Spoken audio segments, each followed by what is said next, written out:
Right now I am telling you about if conditions. ठीक है, कि नॉर्मली हम इफ कंडीशंस में जब यूज करते हैं तो क्यों यूज करते हैं.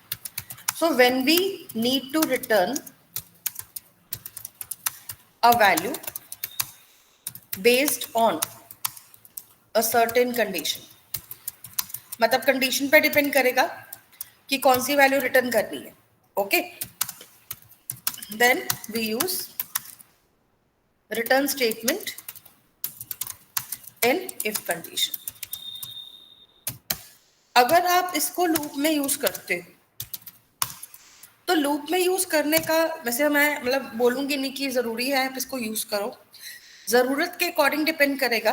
ठीक है, so depending upon the situation and logic, we can also use return statement within the loop, but always use it inside an if condition. मतलब लूप के अंदर भी अगर आप इसको रिटर्न कर रहे हो तो आप उसके इसमें इफ कंडीशन के अंदर रखो, because it will most likely work as a break statement there. क्योंकि अगर आप लूप के अंदर बिना किसी इफ कंडीशन के रिटर्न लगाते हो तो ऐसे केसेस में ये तो लूप को चलने नहीं देगी. वन टाइम लूप चला, रिटर्न मिला, वहीं से रिटर्न हो गया.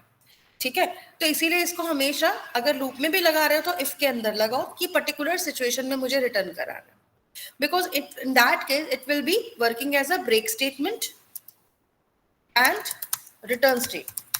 मतलब दोनों काम करेगी, लूप को ब्रेक भी करेगी और वहीं से वैल्यू रिटर्न भी कराएगी. फंक्शन से ही आउट हो जाओगे आप टोटली. ओके, सो डिपेंड करेगा आपका लॉजिक क्या है, आपके पास सिचुएशन क्या है, उसके अकॉर्डिंग डिसाइड करो कि इसको लूप के अंदर यूज करना है या नहीं करना है. क्लियर हुआ यहां तक? ओके. ओके, अनुराग कुछ पूछना चाह रहे हो? Ma'am, we can say that return statement is used as a print statement. Return statement as a print statement? Yes, ma'am. No, because return is there only for returning the value, not for printing the value. Okay, so you can return a value from a return statement, you can return an array from a return statement, you can return an object also from the return statement, but you can't print using that, because print क्या है, एक function है. So we can't return a function ना, right? Yes, हम एक ma'am. function को थोड़ी return कर सकते हैं एक function से, because print statement is what? Print is a function. So we can't return a function from the return function, right? We can only return variables, arrays, objects. These things we can return. Okay, ठीक है. तो यहाँ पे yes, okay. चलिए, तो second question जो आपने मुझसे पूछा था, दैट इज ये आपका फर्स्ट क्वेश्चन है. And the second question you were asking is define the label continue with proper example. See this. अगर आप लोगों ने कोई चीज नहीं पढ़ी है, you should let me know. ठीक है, बिकॉज मैंने आपको स्टार्टिंग से ही कहा है कि मुझे तो यही बोला गया था कि आप लोगों को कोर जावा आती है, आप लोगों को एडवांस जावा पढ़ानी है, इसलिए मैं कोर का भी आपको रिवीजन दे रही हूँ. लेकिन रिवीजन में भी मुझे काफी चीजें दिख रही हैं कि आपको कोर जावा नहीं आती, काफी चीजें नहीं आती, क्योंकि ये जो चीज है ना, ये बहुत ही बेसिक चीज है. चलो कोई दिक्कत नहीं है, एक बार इसको हम अंडरस्टैंड कर लेते हैं, इसका यूज क्या होता है, क्या वर्क होता है, और हम इसको कैसे यूज कर सकते हैं अपने प्रोग्राम्स में. सी गाइस, तो अगर मान लो आप लोग क्या करते हो, कभी भी अपने प्रोग्राम्स में वर्क कर रहे हो जैसे कि, ठीक है, तो यहाँ पे हमारे पास कुछ सपोर्टिंग स्टेटमेंट्स होती हैं. सपोर्टिंग स्टेटमेंट्स वो होती हैं, these statements are used to decide the continuation of a loop. So there are mainly three conditions, three statements. First statement जो आपके पास आती है, that is called break statement, जो आपने बहुत वाइडली यूज किया है. ब्रेक स्टेटमेंट के बारे में कितना जानते हैं आप लोग? What do you know about break statement? Ma'am, it is used to terminate the loops. In between, right? तो मतलब it is used to terminate the loop in between without मतलब like continuing the loop. मतलब यहाँ पे आपका loop continue नहीं होगा, जैसे ही इसको ब्रेक मिलेगा ये loop से ब्रेक हो जाएगा without checking the condition. तो ब्रेक स्टेटमेंट का यूज तो हम सबको आइडिया है, ठीक है? तो यहाँ पे हम कह सकते हैं it is used in two ways, दो जगह यूज होती है, in loops for breaking the loop in between even if its iterations are not complete. और इसी का सेकंड ऑप्शन क्या होता है? It is also used in switch case to break a particular case scenario. Okay, तो particular case को break करना है तो वहां पे हम ब्रेक का यूज करते हैं. ब्रेक को अगर आप लोग यूज कर रहे हैं तो ऐसे केसेस में हम अगर कभी भी इसको यूज करेंगे अपने प्रोग्राम्स में, लेट कम हियर, ठीक है? तो इसको कैसे यूज करते हैं? तो एक काम और करते हैं, चलिए कल वाला ही पैकेज वाला ऑप्शन ले लेते हैं. इसके अंदर हमने पैकेज 1 लिया था, इसमें आ जाओ. तो एक क्लास बनाते हैं सबसे पहले तो, और इसका नाम हम रख देते हैं ब्रेक डेमो, ठीक है? तो अगर मान लो आप लोगों को क्या करना है, कभी भी कोई भी लूप चलाना है और उसको ब्रेक करना है in between when you are encountering certain situation, right? तो ऐसे केसेस में अगर मान लो मैं यहाँ पर क्या करना चाहती हूँ, मैं पॉजिटिव नंबर्स को प्लस करना चाहती हूँ और मुझे 10 पॉजिटिव नंबर्स को प्लस करना है, ठीक है? लेकिन मेरे पास क्या है, एक पर्टिकुलर रेंज है. जैसे कि कई बार होता है ना, हम एक गेम चलाते हैं, तो लेट्स सपोज हम एक गेम बना रहे हैं जिसमें कि मेरे पास 1 से 10 के बीच का नंबर आना चाहिए. अगर मेरे पास नंबर क्या आ गया, 10 से ऊपर आया, तो हम उसी टाइम पे उस लूप से बाहर आ जाएंगे, ठीक है? तो हम क्या करते हैं, यहाँ पर हम लोग एक लूप चला देते हैं सिंपल सा, और इसको हम कितना चलाएंगे, इसमें हम कितने नंबर्स लेंगे, आई को 1 से स्टार्ट करते हैं और लेस देन, मुझे इसके अंदर कितने नंबर चाहिए, 5 नंबर्स चाहिए, ठीक है? तो लेस देन इक्वल टू 5 चला देते हैं और फिर उसको आई को प्लस प्लस कर देंगे. अब नाउ मेरे पास यहाँ पर मुझे क्या करना है, मुझे यूजर से एक नंबर रिसीव करना है और फिर उस नंबर को चेक करना है if that number is between, in between, ठीक है? तो if that number is in between 1 to 10, then we will add that number into this sum variable. So I'm putting in a sum variable, ठीक है? तो हम उस variable को add कर देंगे सम में, अदरवाइज हम लूप को ब्रेक कर देंगे. तो हमें बस ये करना है कि हम यहाँ पे यूजर से बोलेंगे enter a number between 1 to 10, और यहाँ पे हम क्या करते हैं, सम प्लस इक्वल टू में sc डॉट नेक्स्ट इंट लेते हैं. नहीं, sc इसमें नहीं लेते क्योंकि फिर सम में ऐड हो जाएगी ना वैल्यू, तो हम तो यहाँ पे एक x वेरिएबल ले लेते हैं और इसी में ही हम क्या लिखेंगे, sc डॉट नेक्स्ट. अब हम x को चेक करेंगे, if x is greater than equal to, x is greater than equal to 1 and x is less than equal to 10, ठीक है? तो ऐसे केसेस में तो हमें क्या करना है, सम प्लस इक्वल टू क्या कर देंगे, x कर देंगे. एल्स हमें क्या करना है, यहाँ पे हम मैसेज डालेंगे,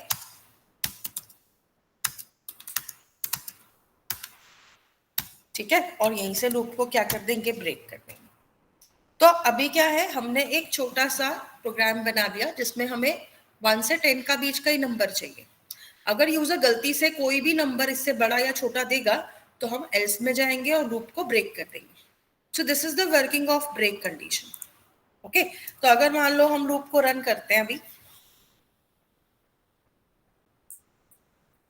मान लो मैंने यहाँ पे 4 दिया, 3 दिया, कहीं 2 दे दिया, फिर मैंने 90 दे दिया या 940 दे दिया, तो उस टाइम पे क्या हुआ?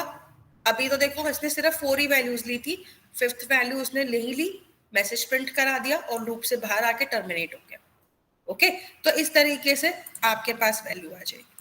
तो मतलब ब्रेक ने क्या किया? लूप को बीच में ब्रेक करा। हम यहाँ पे डाल देते हैं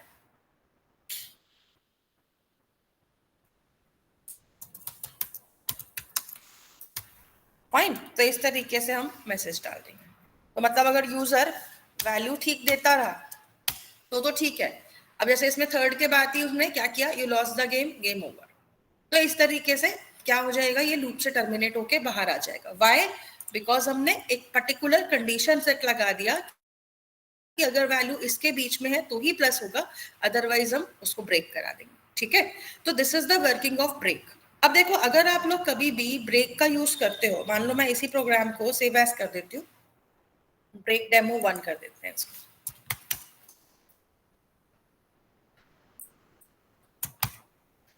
फाइन। तो मुझे यहाँ पे ये चीज भी क्लियरली समझनी है कि अगर मान लो हम यहाँ पर क्या बना रहे होते, इसी चीज को नेस्टेड लूप में रन करते। मान लो मेरे पास एक फॉर लूप है, इसके अंदर मैं ले लेती हूँ int j equals to 1, j less than equal to 3। मतलब जो भी पर्सन आएगा मैं उसको कम से कम 3 चांसेस देना चाहती हूँ। तो j plus plus and after that यहाँ पे आते हैं, तो मतलब 3 अटेम्प्ट देने हैं, जिसे कि 3 लाइव्स होती हैं। और अब उसके बाद हम यहाँ पे क्या करते हैं,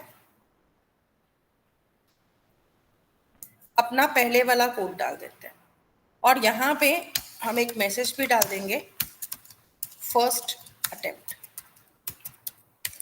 अब देखो, अगर मैं यहाँ पर क्या कर रही हूँ, इस तरीके से वैल्यू बना रही हूँ, ठीक है। तो मैं यहाँ पर एक और चीज भी देखना चाहती थी कि भाई अगर फर्स्ट अटेम्प्ट में ही सारी वैल्यू ठीक हो गई तो फिर हमें सेकेंड अटेम्प्ट में जाने की जरूरत ही नहीं है, राइट। तो हम क्या करेंगे, यहाँ पे हम एक फ्लैग डाल देते हैं, ठीक है। और फ्लैग को हम यहाँ पर क्या चेक करेंगे, फ्लैग को हम फॉल्स रखेंगे,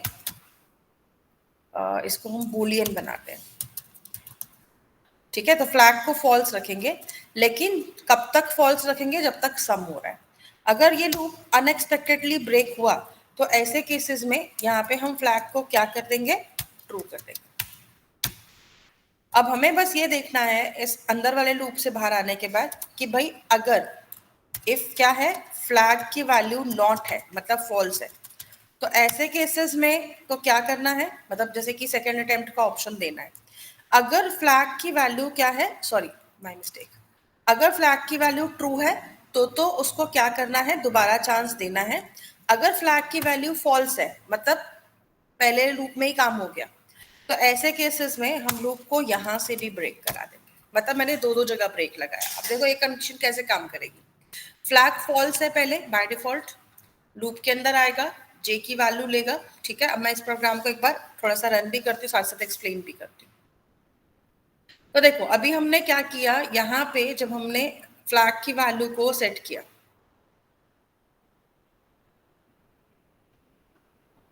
इसको कम कर देते हैं,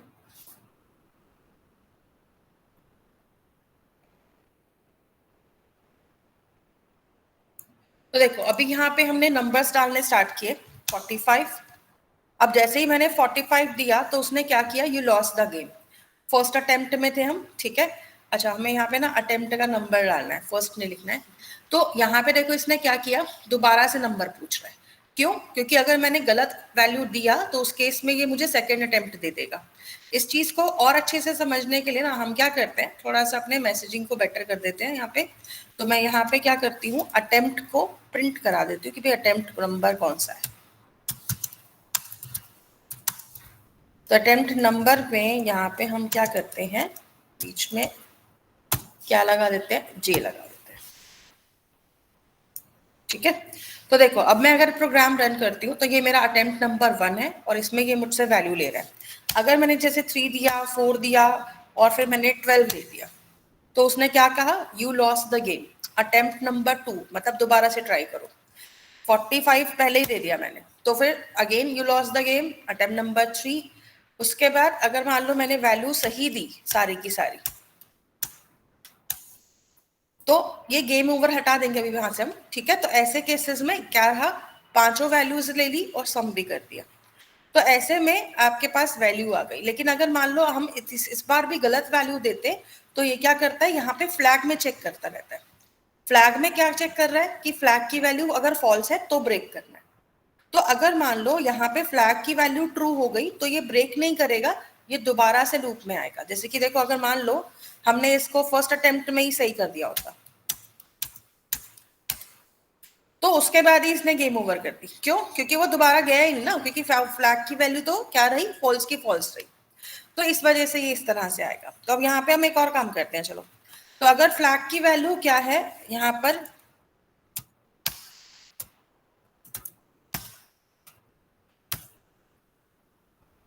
फ्लैग की वैल्यू फॉल्स है, तो उस केस में ये क्या कर रहा है, लूप को ब्रेक कर रहा है। तो ऐसे में हम यहाँ पे एक मैसेज डाल देते हैं, ठीक है, got it right in attempt number. कौन सा अटेम्प्ट में लिया इसने, यहाँ पे आप जे की वैल्यू प्रिंट करा दो, ठीक है। एंड आफ्टर दैट ये लूप को ब्रेक कर देगा। यहाँ पे ये जो गेम ओवर लिखा हुआ आ रहा है ना, इसको भी हम कंडीशन में डाल देते हैं। इफ फ्लैग की वैल्यू क्या है, अगर ट्रू है तो हम फिर प्रिंट करेंगे game over, otherwise game over नहीं है, ठीक है। तो यहाँ पर क्या करते हैं, इस तरह से मैसेज आ जाएगा, game over, you have exhausted all the attempts. तो मतलब अगर मान लो हमने एक छोटा सा गेम ही बना दिया इसको, जिसके अंदर हम क्या कर रहे हैं, यूजर से नंबर्स ले रहे हैं, और अगर नंबर हमारा क्या आ गया, इसके आउट नहीं आया, तो फिर ये क्या करेगा, हमें अटेम्प्ट देगा। जैसे कि अटेम्प्ट नंबर 1 में आए, मैंने 34 या 3 देते चलो पहले, फिर मैंने 45 दिया, तो वो क्या कह रहा है, you lost the game, attempt number 2 दे रहा हूँ, दोबारा से ट्राई करो। तो ऐसे में मैंने दोबारा से 45 दिया, तो उसने कहा भाई यू लॉस्ट द गेम। अगर मैंने तीसरी बार भी गलत वैल्यू दी, तो क्या कह रहा है, game over, you have exhausted all the attempts, ठीक है। तो इस तरीके से ये काम करेगा। सेम वे में अब ये सब क्यों हो रहा है, किसकी वजह से पॉसिबल हो रहा है, ब्रेक की वजह से, राइट, कि हम यहाँ पर अपने प्रोग्राम को मैनिपुलेट कर पा रहे हैं। अब अगर मान लो मैंने सारी वैल्यूज ठीक दी, तो मुझे क्या बता रहा है, you got it right at attempt number 1, ठीक है, और उसके बाद ये लूप को ब्रेक कर रहा है ताकि लूप दोबारा ना चले अब, ठीक है। तो ये चीज किसके थ्रू पॉसिबल हुई, ब्रेक स्टेटमेंट के थ्रू।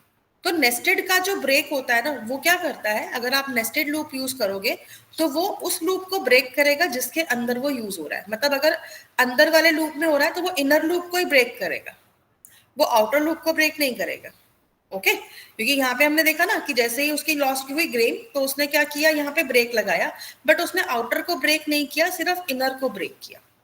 यहां तक क्लियर हुआ सभी को, ब्रेक का यूज कैसे आ रहा है? Yes, okay. अब देखो ऐसे ही, अब इसी का सेकंड ऑप्शन देखते हैं, that is called continue. So continue कैसे काम करती है, कंटिन्यू स्टेटमेंट का मीनिंग क्या होता है, किसी को आइडिया है? मैम जहाँ पे कंटिन्यू लगाते हैं वो पार्ट मिस कर देता है, बाकी चीजें प्रिंट हो जाती हैं। और वेरी गुड। तो बेसिकली कंटिन्यू क्या करता है, it is used to suspend rest of the operations of a loop when it encountered, या when it is encountered, right? तो सस्पेंड कर देता है पहला तो जितने भी ऑपरेशंस होंगे उसके बाद के, and takes the cursor to the next iteration, okay. तो मतलब कर्सर को क्या करेगा, नेक्स्ट आइटरेशन पे ले जाएगा, लूप को ब्रेक नहीं करेगा, नेक्स्ट आइटरेशन पे कर्सर को लेके जाएगा। फॉर एग्जाम्पल अगर मान लो हम अपना यहाँ पे इसका एक कोड देखते हैं, ठीक है। तो इस कोड में यहाँ पे हम एक और प्रोग्राम बनाते हैं जिसका हम नाम रख देते हैं, अरे चलिए, तो अब यहाँ ले लेते हैं इसको कंटिन्यू डेमो। अब देखो, अगर मान लो मुझे यहाँ पर क्या करना है, कंटिन्यू का यूज करके देखना है, तो कंटिन्यू का यूज क्या होता है, इतना तो हमें समझ में आ गया कि ये लूप को ब्रेक नहीं करेगा। फॉर एग्जाम्पल इसका एक छोटा सा बिल्कुल बेसिक सा एग्जाम्पल देखते हैं। तो मान लो अगर मैंने एक लूप चलाया हुआ है 1 से लेकर i less than equal to 5 तक, या फिर चलो 10 तक चला देते हैं, i प्लस प्लस कर देते हैं। अब अगर मान लो कंटिन्यू लगता है यहाँ पर, तो मैं यहाँ पर क्या करना चाहती हूँ, नंबर्स को प्रिंट करना चाहती हूँ। ठीक है, तो मेरा यहाँ पे कौन सा नंबर आ रहा है, that I really want to print, जो भी i की वैल्यू आएगी। बट राइट नाउ मैं चाहती हूँ कि सारे नंबर आ जाए, बट अगर क्या आ जाए, if i is equals to, ठीक है, क्या आ रहा है, 5 आ रहा है, तो मुझे 5 को प्रिंट नहीं कराना, इसको मैं यहाँ से कट कर रही हूँ अभी के लिए। तो अगर वैल्यू 5 आ रही है तो उसको प्रिंट नहीं कराना है, क्या कर देंगे हम, इसको कंटिन्यू कर देंगे। और अगर 5 नहीं आता है तो मतलब हमने यहाँ पर क्या किया, सिर्फ कहाँ पे कंटिन्यू किया, जहां पर 5 आ रहा है। ठीक है, तो 5 अगर आ गया तो ये आगे नहीं जाएगा, अगली लाइन के ऊपर प्रिंट नहीं कराएगा इसको। अब देखो ये लूप वर्क कैसे करेगा, जब आप इस लूप के अंदर आओगे, it will take I is equals to 1 and I less than equal to 10। अब जब फर्स्ट टाइम ये आएगा तो इसके अंदर I की वैल्यू क्या होगी, 1 होगी। तो इस कंडीशन को चेक करेगा कि इफ I मतलब 1 is equals to 5, कंडीशन क्या हो जाएगी, फॉल्स।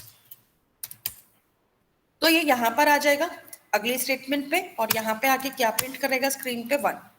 सेम वे में यहाँ पर क्या होगा, यहाँ के I को इंक्रीमेंट करेगा, फिर चेक करेगा कि I की value which means 2 is equals to 5, condition false है, तो क्या करेगा, यहाँ पे आके 1 के बाद में 2 भी प्रिंट कर देगा।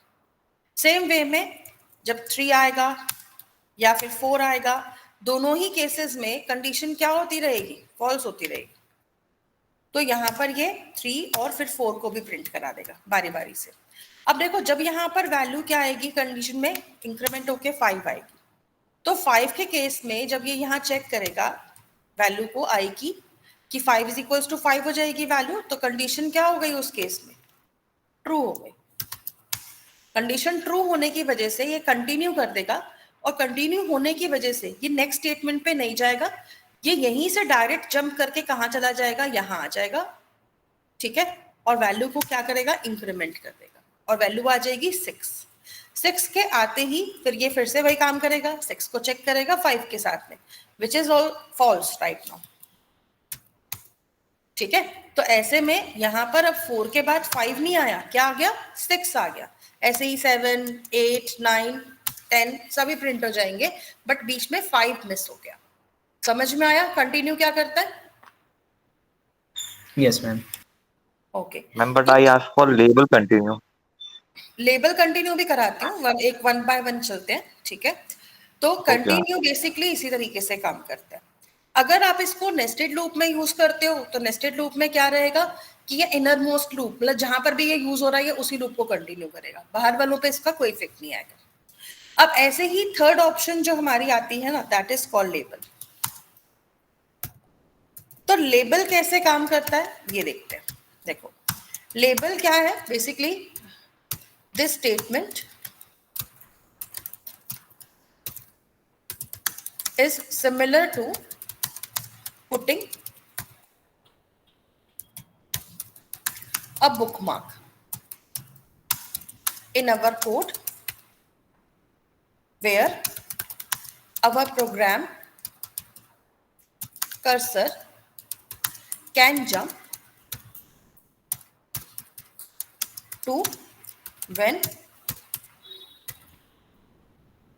using either break or continue। ठीक है, using either break or continue to basically कह सकते हैं to continue other statements। तो लेबल का काम जो है ना वो ब्रेक के साथ भी आता है और कंटिन्यू के साथ भी आता है। If you are using label तो ये एक तरह का बुकमार्क है which you use in your programs. इसको बनाना बहुत ही इजी होता है, आप लोगों को बस सिंपली क्या करना होता है, यहाँ पे आप लोगों को इसको लगाने के लिए सिर्फ लेबल का नेम देना है और कॉलन लगाना है। एक और चीज जो आप लोग ध्यान में रखोगे वो ये रखोगे, label option is always used with loops। तो ये लूप्स के साथ ही यूज होगा और कहीं यूज नहीं होगा। और लेबल नेम जो देना है वो हमेशा आपको क्या करना है, लूप स्टार्ट जो भी कर रहे हो, चाहे वाइल है, डू वाइल है या फोर है, लूप के शुरू होने से जस्ट पहले आपको लेबल का नाम देना है। If you have multiple loops, मतलब जैसे सेकेंड लूप भी है, तो ऐसे केसेस में आपका जो लेबल है अगर आपको यहाँ पर भी लगाना है तो यहाँ पर आपका लेबल नेम आएगा सेकेंड लूप के लिए। मतलब जिस भी लूप से पहले आप लेबल लगाना चाहते हो उससे जस्ट पहले उसको डिक्लेयर करोगे। आगे आपकी प्रोग्राम पे डिपेंड करेगा कि आप फंक्शन क्या यूज कर रहे हो, उसी पर डिपेंड करेगा कि आपका क्या आना चाहिए और क्या नहीं आना चाहिए। ओके, अब देखो अगर मान लो हम यहाँ पे लेबल का यहाँ पर एग्जाम्पल देखते हैं।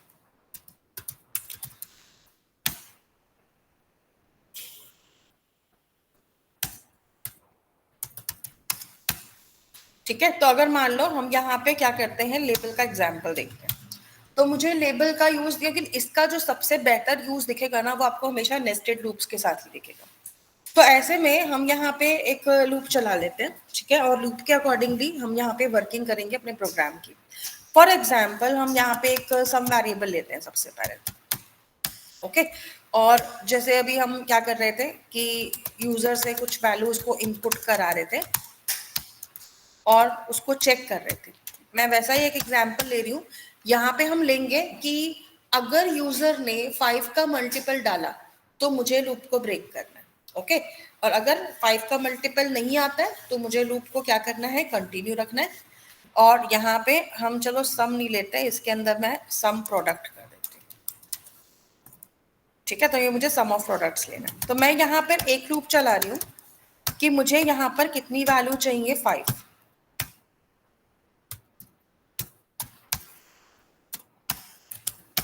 और यहाँ पर भी मतलब मैंने एक 1 से 5 तक लूप चला दिया, और यहाँ पर भी हमने क्या किया, इसके अंदर j का लूप चला दिया 1 से लेकर 5 तक।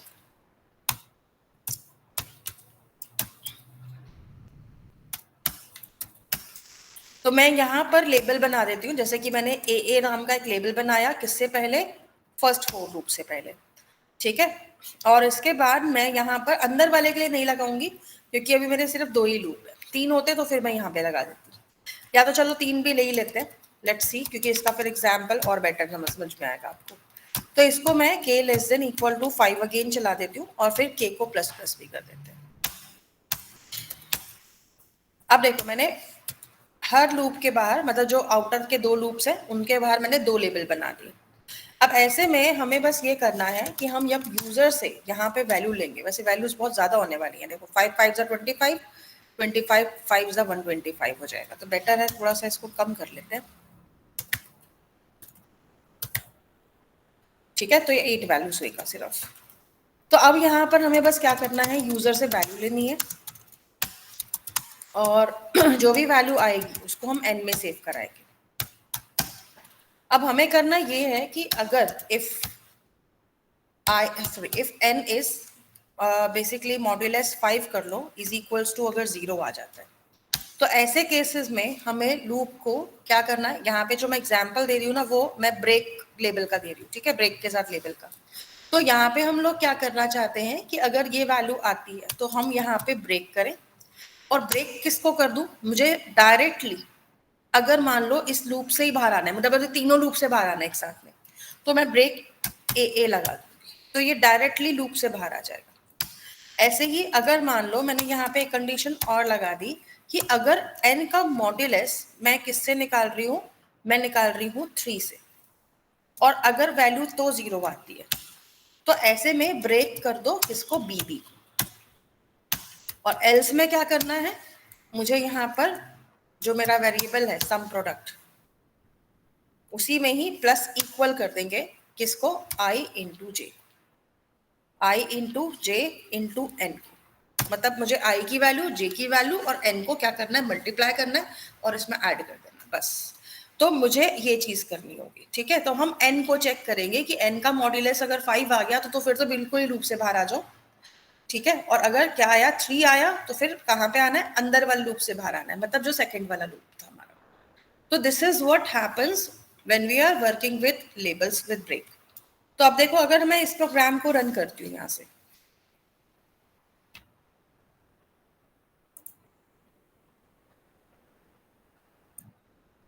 तो ऐसे में ये यहाँ से मुझसे वैल्यू मांगेगा। फॉर एग्जाम्पल मैंने क्या दे दिया, 2 दे दिया, तो 2 तो इसने ले लिया, ठीक है। ऐसे ही मैंने 78 दे दिया, 78 भी ले लिया। अब मान लो मैंने 5 दे दिया, तो यहीं पर मेरा लूप क्या हो गया, टर्मिनेट हो गया।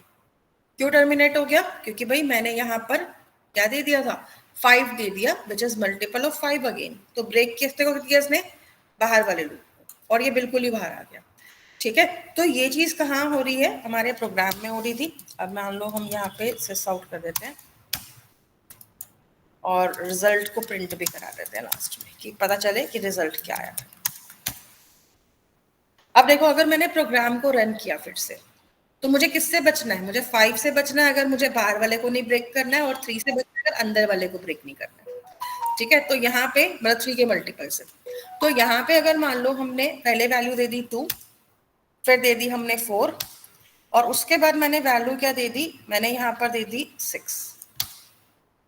अब देखो 6 लेने के बाद भी ये क्या करेगा, ये सिर्फ किसको ब्रेक करेगा, इस वाले लूप को ब्रेक करेगा, अंदर वाले को, ठीक है। अंदर वाला लूप ब्रेक होगा, मतलब जो सेकंड नंबर वाला है बीबी पे आ जाएगा, और बीबी पे आके फिर क्या करेगा, ये तो कंटिन्यू है ना, राइट। तो ये अपनी अगली वैल्यू पे जाएगा। तो अब इसके पास ज्यादा वैल्यू बची नहीं, मान लो मैंने यहाँ पे 56 दिया, फिर उसके बाद मैंने 32 दे दिया, तो वैल्यूज लेता जाएगा, ठीक है। तो इस तरीके से चलेगा। बाकी आप प्रिंट करा के देख सकते हो कि भाई कौन सी वैल्यू तक जा रहा है या नहीं जा रहा है, वो आपको आइडिया हो जाएगा फिर उससे भी। तो इसका कॉन्सेप्ट क्लियर है कि ब्रेक जो है वो कैसे ब्रेक कर रहा है यहाँ पर। Yes ma'am. ओके, अब देखो अगर मान लो आप इसी प्रोग्राम को कंटिन्यू से करते, ठीक है। तो अगर मान लो मैं इसी प्रोग्राम को किससे करती हूँ, कंटिन्यू से करती हूँ,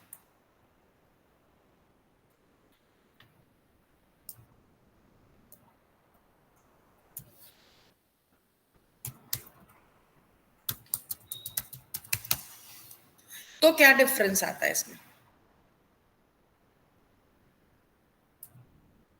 ठीक है। तो अगर मान लो मैं यहाँ पे हर जगह पे ब्रेक की जगह पे क्या लगा देती हूँ, कंटिन्यू। चलो अगर मैं अब कंटिन्यू यूज कर रही हूँ ना, तो मैं इसका आपको एक सिंपल सा यूज दिखाती, चलो इतना हम इसमें इनपुट नहीं लेते, सिंपल सा इसका यूज करके देखेंगे। और मैं यहाँ पे एक सिंपल सा कंडीशन लगा रही हूँ, if i is equals to j, ठीक है। तो कंटिन्यू क्या हो जाएगा, ए को करेगा, और अगर मान लो चलो अभी हम इसको ए पे रखते हैं, बाकी छोड़ते हैं, सिंपल रखते हैं, जितना सिंपल रहेगा उतना बेटर है। और इसके साथ साथ हम क्या करते हैं, यहाँ पर इसके हमें आइट्रेशंस चेक करने हैं। तो ऐसे केसेस में हम लोग क्या करेंगे, यहाँ पर जैसे मेरे 3 नेस्टेड लूप्स हैं, तो यहाँ पे जब आएगा तो हम सिस आउट करेंगे, और यहाँ पे हम प्रिंट करा के देखेंगे i की वैल्यू को प्लस j की वैल्यू को प्लस k की वैल्यू को, ठीक है।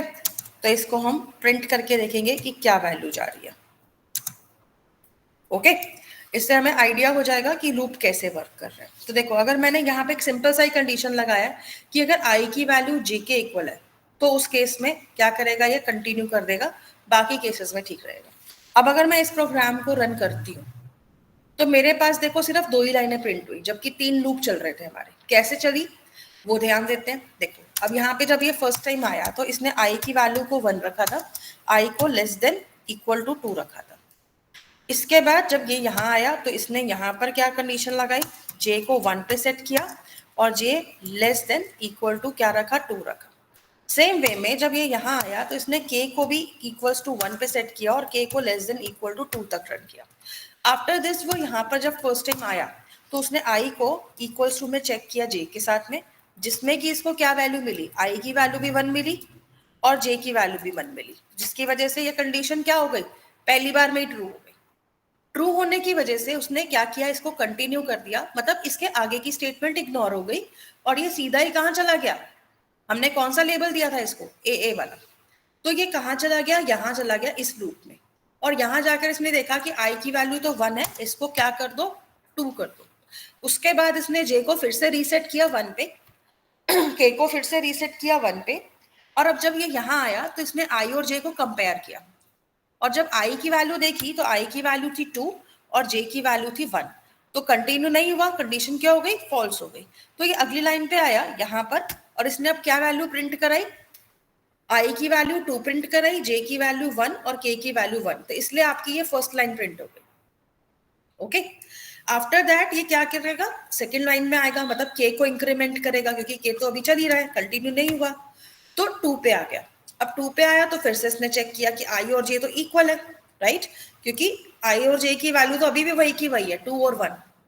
तो इसने क्या किया, कंटिन्यू नहीं किया और आई और जे और के को प्रिंट करा दिया। कैसे, देखो 2 आया, 1 आया और 2 आया, तो 2 1 2 जो प्रिंट हो रहा है वो सेकेंड लाइन की वजह से हो रहा है।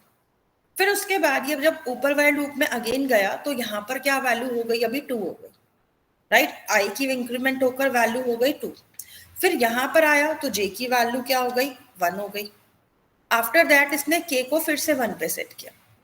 अब यहाँ पर जब आएगा तो यहाँ पे क्या चेक करेगा, आई इक्वल्स टू जे है या नहीं है, तो आई की वैल्यू क्या है, 2 है, जे की वैल्यू क्या है, 1 है इस वक्त पे, ठीक है। अच्छा, माय मिस्टेक, मैंने यहाँ पर ना आई थिंक एक आइट्रेशन मिस कर दी, मैं सीधा ही ऊपर चली गई थी, क्योंकि यहाँ पे जब ये लूप पूरा खत्म होगा तो वो आई पे नहीं जाएगा, वो जे पे जाएगा, तो जे की वैल्यू इंक्रीमेंट होकर क्या आएगी, 2 भी आएगी। तो ये वाला आइट्रेशन हमने मिस कर दिया, जहां पे आई और जे दोनों की वैल्यू क्या हो गई, 2 इक्वल्स टू 2 हो गई। तो इस केस में भी ये कुछ प्रिंट नहीं करेगा, कंटिन्यू ए करेगा और ऊपर ही आएगा सीधा। और यहाँ पे आई की वैल्यू क्या हो गई अब 2, जे की वैल्यू रीसेट 1 पे, फिर के की वैल्यू रीसेट 1 पे, और यहाँ आके चेक क्या करेगा, आई इक्वल्स टू 2 है या सॉरी 1 है या नहीं है। कंडीशन जो है वो क्या हो गई हमारी, फॉल्स हो गई। तो जब ये यहाँ पे वैल्यू को प्रिंट कराएगा तो क्या वैल्यू प्रिंट होगी अब, 2 1 और यहाँ पे क्या आएगा 1, तो वही चीज दोबारा से प्रिंट हुई जो पहले आ रही थी। ओके, आफ्टर दैट यहाँ पर देखो जैसे 2 1 1 आया, ऐसे ही अगली वैल्यू आएगी तो फिर वो वैल्यू लेगा, मतलब कहाँ पे कंटिन्यू कर रहा है ये, जहाँ पे आई इक्वल्स टू जे आ रही है। ओके, क्लियर हुआ यहाँ पर कैसे कंटिन्यू काम कर रहा है ए के साथ में। Yes ma'am. और अगर मान लो मैंने इसके अंदर ए ना देकर बी भी देती तो क्या इसका आउटपुट आता, क्या प्रिंट करता है फिर ये,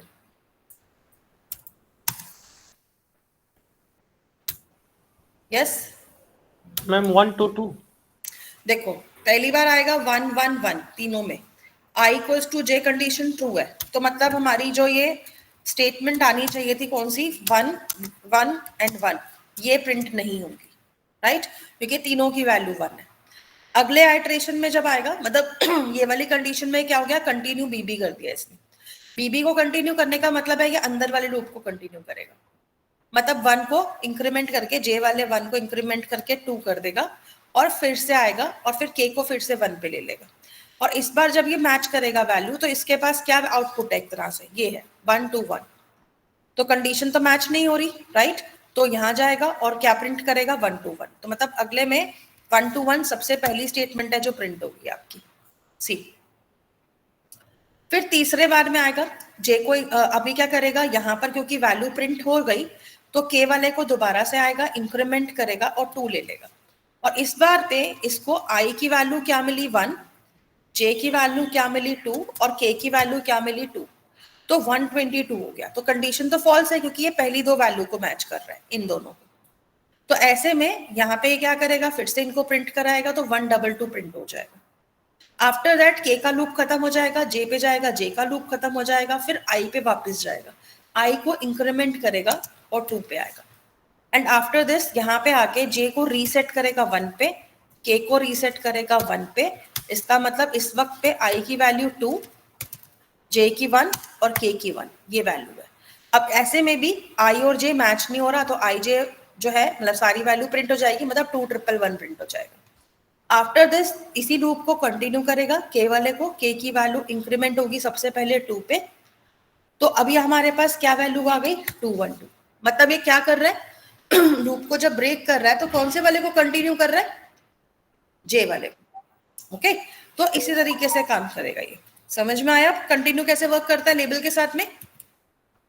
यस मैम। तो बेसिकली ma'am. देखो होता क्या है कि अगर आप कंटिन्यू करा रहे हो तो ये ना कुछ हद तक ब्रेक का काम भी कर रहा है। जब हमने बाहर वाले लूप पे रखा था तो ये अंदर के दोनों लूप ब्रेक करके सीधा बाहर वाले पे जा रहा था। जब हमने अंदर वाले पे रखा तो वो के वाले लूप को ब्रेक करके सीधा जे वाले लूप पे जा रहा है, राइट। तो मतलब एक तरह से ये ब्रेक का काम भी कर रहा है पार्शियली, और कंटिन्यू में क्या कर रहा है, अगले आइट्रेशन पे चला जाता है।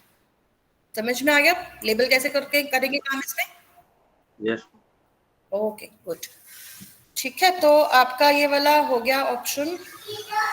मैम हाँ जी, मैंने आपको व्हाट्सएप पे क्वेश्चंस शेयर किया है, वो एमसीक्यूज में उस टाइप के क्वेश्चंस आ रहे थे तो उसमें थोड़ा सा डाउट था। कोई बात नहीं, क्वेश्चन भी देख लेते हैं। स्किप लेबल यहाँ नहीं रहेगा। स्किप लेबल का तो मतलब एक ही सिंपल तरीका है कि भाई आप इसको यूज ही मत करो। ओके चलिए एक बार देख लेती हूँ मैं।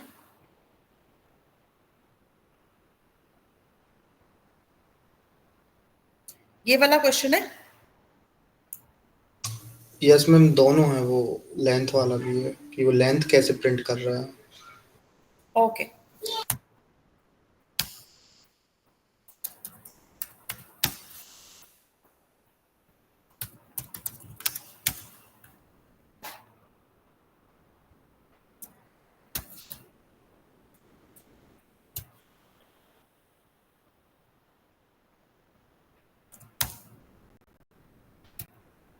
ठीक है, तो आपका जो क्वेश्चन है उसके अकॉर्डिंग हमारे पास यहाँ पर एक इफ कंडीशन है। जो दूसरा वाला पार्ट है वो इसी कोड का पार्ट है या अलग है? अलग है मैम, वो अलग अलग है, दो अलग अलग पहुंचा है।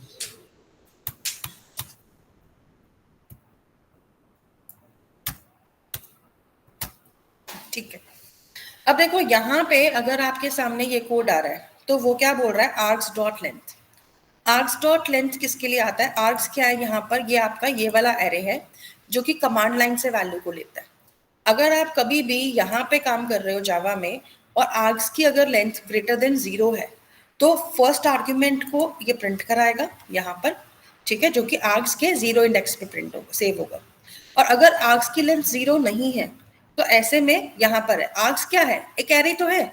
आप लोगों को जब मैं एरे बढ़ा रही थी तो उसके अंदर मैंने आपको बताया था लेंथ का फीचर कि लेंथ क्या करता है, एरे की लेंथ निकाल कर दे देता है।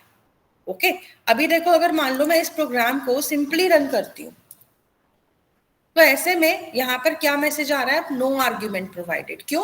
क्योंकि आर्ग्यूमेंट तो हमने कुछ दिया ही नहीं, हमने तो ब्लैंक प्रोग्राम को रन कर दिया।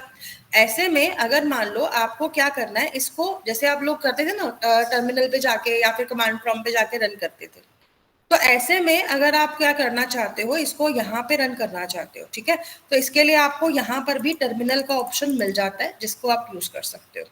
अगर मान लो आपको यहाँ पे आर्ग्यूमेंट्स की वैल्यू देनी है तो वो भी पॉसिबल है, बट उसके बेटर ना ये रहेगा क्योंकि इसमें ना हैसल बहुत हो जाता है कमांड लाइन आर्ग्यूमेंट देने में। तो what I can do is I can just simply copy and paste, या फिर एक काम करते हैं 2 मिनट के लिए इस वाले को, पैकेज वाले स्टेटमेंट को कमेंट में डाल दो, और इसके बाद इसके अंदर से इस वाली फाइल को हम क्या करते हैं, यहाँ पे ओपन करेंगे टर्मिनल में।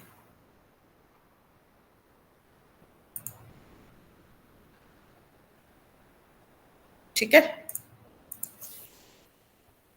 अब देखो अगर मान लो मैंने यहाँ पे कमांड दी जावा सी, फाइल का नाम है doubts1, ठीक है, डॉट जावा, इसको कंपाइल कर देते हैं पहले तो, फिर रन कर देते हैं। अब देखो doubts1 को अगर मैं रन कर रही हूँ तो ऐसे में अगर मैंने यहाँ पे हेलो लिखा तो ऐसे में क्या प्रिंट हुआ, फर्स्ट आर्ग्यूमेंट हेलो, क्योंकि ये कमांड लाइन आर्ग्यूमेंट में जाती है। जो भी वैल्यू आप यहाँ पर देते हो ये कहाँ सेव होती है, इस आर्ग्यूमेंट्स वाले एरे में सेव होती है। फर्स्ट सेकंड थर्ड क्या कितनी भी वैल्यू दे सकते हो, स्पेस से सेपरेट करके जितनी वैल्यू दोगे वो सभी इस एरे में सेव हो जाएंगी और आर्ग्यूमेंट की लेंथ उसी के अकॉर्डिंग आएगी। इवन मैं इसमें अगर एक और चीज ऐड करूं कि लेंथ कितनी आ रही है पता चले, तो आप यहाँ पे आर्ग्स डॉट लेंथ करके प्रिंट करके भी देख सकते हो। ठीक है, तो अगर मान लो अब मैं यहाँ पे दोबारा से आती हूँ, कंपाइल करती हूँ इसको और रन करती हूँ, तो ऐसे में अगर मैंने 1 आर्ग्यूमेंट दिया तो लेंथ कितनी आर्ग्यूमेंट की 1 है। अगर मैं यहाँ पर क्या करती हूँ, इस प्रोग्राम को दोबारा से रन करती हूँ और हेलो हाउ आर यू, मतलब मैंने 4 वर्ड्स दिए, तो ऐसे में आर्ग्यूमेंट की लेंथ कितनी हो गई, अब 4 हो गई और फर्स्ट आर्ग्यूमेंट हेलो था। क्लियर हुआ? यहाँ पर आर्ग्यूमेंट की लेंथ कहाँ से आ रही है? Yes ma'am. Yes. So basically these are the values which we provide at the run time. When we are running the program, if we provide any values along with the line at the terminal, then these values get stored into these args. These are also known as command line arguments. Okay, so command line arguments की जो value होगी वो यहाँ save होती है और उसको हम एक्सेस कर सकते हैं। जैसे हमने आर्ग 0 लिया ना, ऐसे ही मैं 1 2 3 करके बाकी वैल्यू को भी एक्सेस कर सकते हैं। तो आपके ऊपर डिपेंड है कि अगर आप आर्गुमेंट लेना चाहते हो तो यूज करो, अदरवाइज लीव इट। तो this is the thing. Second thing जो आपने मुझसे पूछा था यहाँ पर, दैट इज लेंथ सिर्फ लेंथ को ही प्रिंट करा रहा है ना, तो ये तो आपके आर्गुमेंट की बस लेंथ प्रिंट कराएगा, जैसे मैंने यहाँ कराई।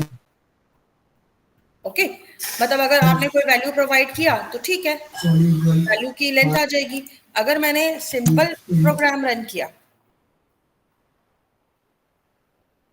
अगर मैंने सिंपल प्रोग्राम रन किया, 1 मिनट के ना, कमेंट सिलेक्ट हो रखा है इसीलिए परेशान कर रहा है।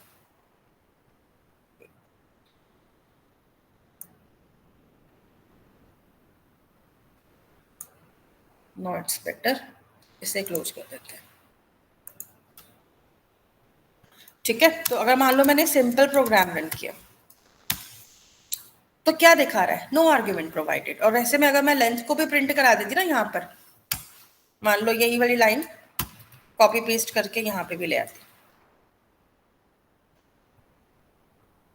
और यहाँ पे आके मैं इसी लाइन को दोबारा रन करती। अरे अच्छा, मैंने कंपाइल नहीं किया, सॉरी। चेंजेस करने के बाद कंपाइल करना जरूरी है ना यहाँ पे। तो अगर मान लो हमने यहाँ पे कोई भी वैल्यू प्रोवाइड नहीं की तो लेंथ कितनी आएगी, 0 आएगी। क्यों? क्योंकि हमारा एरे एम्प्टी है, बिल्कुल खाली है, जो कमांड लाइन आर्ग्यूमेंट वाला एरे है, विच मीन्स आर्ग्स। क्लियर हो गया डाउट आपका? Yes ma'am. इसका लाइव प्रोजेक्ट्स में कहाँ वर्क करते हैं? लाइव प्रोजेक्ट में हम इसका यूज नहीं करते। This was actually testing thing. Basically अगर आप एक प्रोग्राम रन कर रहे हो तो फर्स्ट इसका पर्पस टेस्टिंग के लिए था कि जावा प्रोग्राम्स में एक पहले से ही वैल्यू प्रोवाइड कर देना और फिर उसको चेक कर लेना। ठीक है, तो जितने भी इसके डेवलपर्स थे मेनली उसने इसके लिए इसको रखा था। सेकेंड थिंग ये थी कि मल्टीपल आर्ग्यूमेंट्स अगर मैं प्रोवाइड करना चाहती हूँ before even like running the program, तो ऐसे केसेस में हम वो वैल्यूज को, मतलब ये कह लो कि कुछ प्री डिफाइंड वैल्यू समझा के बता के स्टोर करा सकते हैं when we are running this application. Okay, yes ma'am. Okay ठीक है, तो इसके बाद आगे चलते हैं इसी में। ठीक है, तो अभी इसमें हम आगे चलते हैं। पैकेज हटाने का मेरा रीजन पता है क्या था? किसी को आइडिया है? अगर मैं यहाँ पैकेज लगा दूंगी ना तो मुझे वही जो क्लास पाथ वगैरह सेट करना पड़ता, क्योंकि टर्मिनल के ऊपर अगर आप कुछ भी रन कर रहे हो और उसमें पैकेज लगा रखा है तो पैकेज का पूरा पाथ जो होता है वो आपको एनवायरनमेंट वेरिएबल में सेट करना पड़ता है, अदरवाइज ये आपके ये वाले प्रोग्राम को रन ही नहीं करेगा, एरर दिखा देगा। तो बिना पैकेज के रन करो अगर टर्मिनल पे जा रहे हो तो। ठीक है, विल सेव योर एफर्ट्स। तो चलिए फिलहाल तो